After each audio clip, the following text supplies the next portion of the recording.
As if Trump didn't have enough problems right here in the US as markets crater to their lowest point in years, international leaders are now pushing back on the American president's hostile approach to the rest of the world, proving that too can play at Trump's game, as evidenced by France's Emmanuel Macron. It was important for us to meet again as quickly as possible after last night's announcements from President Trump, which are a shock to international trade, not just for the European Union and France, but basically for the proper functioning of global commerce. What is important, and this is all the work that needs to be done by sector, that future investments or investments announced in recent weeks are temporarily suspended until we have clarified things with the United States of America. Because what message would it send if major European players started investing billions of euros in the American economy at a time when they were hitting us? So we need to have collective solidarity. So let me get this straight. Trump wanted to spur investment into the United States, and so he decided to be a tough guy and trash our allies and punish our trading partners in hopes that they would cower and capitulate the way these bowls of jello in his own party have capitulated and given him the impression that he's this all-powerful being. And yet, far from getting what he wanted, the rest of the world is now out here calling to pause all future investments into the United States, given the unpredictability of the environment that Trump himself created. So not only did our markets crash as the result of these tariffs, but if Trump thought that this would be a situation where temporary pain would give way to future prosperity, I think he is overestimating the rest of the world's willingness to play ball with somebody who has been nothing but hostile. And for those who think, well, who cares? This is France and the European Union. They're big trading partners, but not our biggest. Might I present to you what our actual biggest trading partners are saying? Here's a headline showing what China is doing. China, Japan, South Korea will jointly respond to U.S. tariffs. So at a time when China is ascendant, Trump decided that what he would do to make the U.S. dominant is push the rest of the world into the hands of that very country that threatens American supremacy. Just want to make sure I'm understanding everything correctly here. In fact, everything this administration has done seems conspicuously aligned with the wishes of our biggest adversaries, which Jamie Raskin noted here in a recent interview. He has turned our closest allies in the world into enemies. He's turned our worst enemies in the world into his personal friends and bosom buddies. He's crashed the stock market. He has fired tens of thousands of people from essential jobs like air traffic controller and food and drug and safety inspectors, forest service firefighters.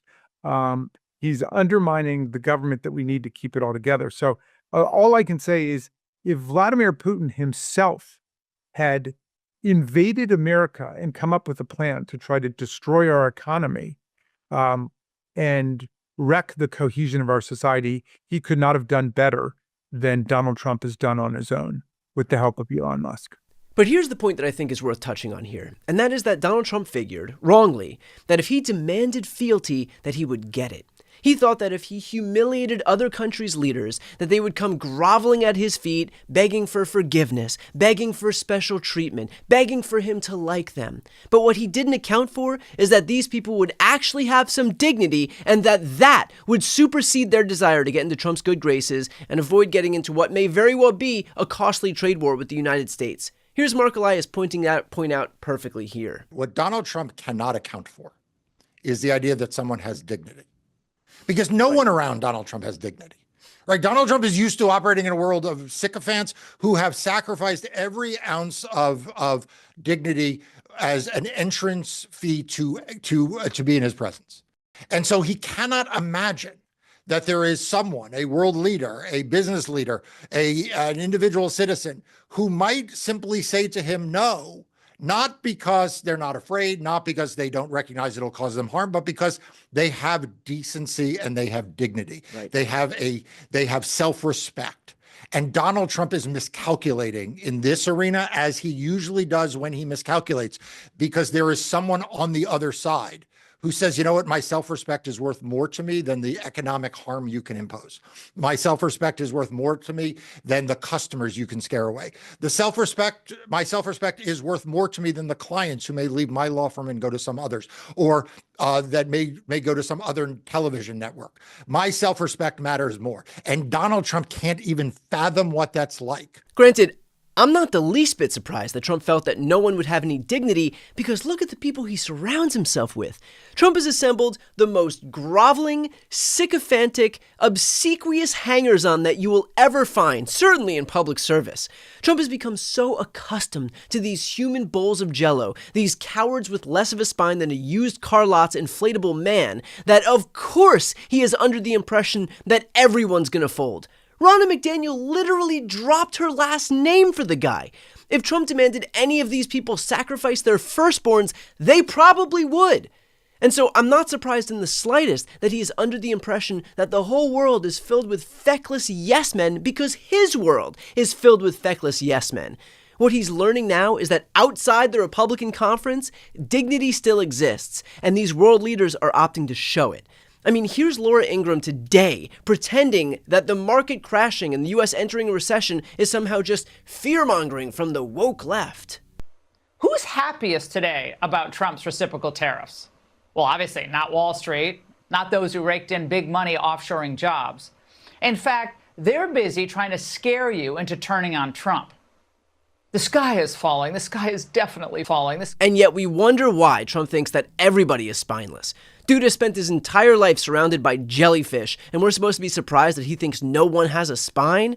But the reality is that the Laura Ingrams of the world, and the Lindsey Grahams of the world, and the Kash Patels, and Jim Jordans, and Matt Gaetzes, and every single other person who has taken up collective residence in the protective warmth of Trump's colon is partially responsible for emboldening this depraved, petty little man into destroying our economy, into destroying the livelihoods of so many Americans, because you all have contributed to Donald Trump's God complex. But the true blame lies with Trump himself, who is a grown-ass man and should know better.